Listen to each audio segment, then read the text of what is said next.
It feels great. I mean, it feels good to have college football started back up, and I know our guys are excited to to really focus in on another opponent and go out in front of our fans on Thursday night and try to put out really put on a good showcase.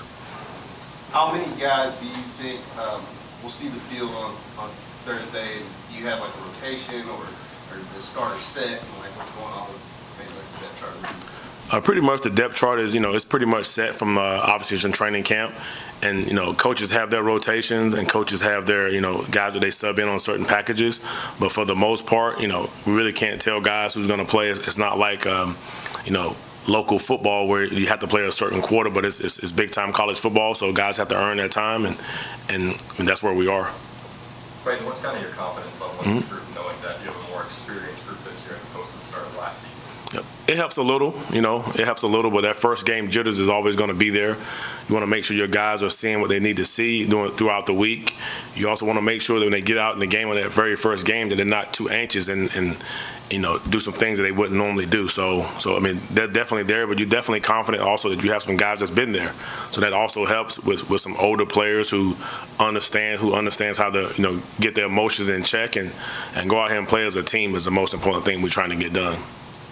How do you sort of assess the linebacker battle throughout fall camp going into it? Just as you had some question marks going into the year.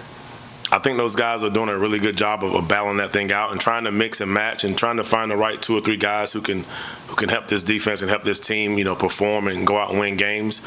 I think the way our practice schedule is set up and the way Coach Crum rotates those guys, I think that we have a good feeling of who's going to go out there and who's going to play and what position. And obviously we're still waiting on some other news, but I think that it's in a good spot. We got some bodies for sure. Who are 2 or 3 of those guys maybe that have stood out?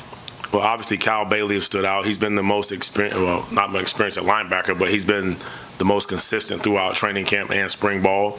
I want to say, you have guys that came in this summer. Malik Staples came in. Clay Davis was here throughout the spring, and we have Damian Lowe. So we have some guys who are going to really battle this thing out, and we'll see what happens with Jada. Thoughts on Central Arkansas's offense? You know what? They have a really good offense. They averaged 30 points a game last year. They're very experienced. I mean, if you read the bios of each player, I mean, the quarterback's back, the running backs are back.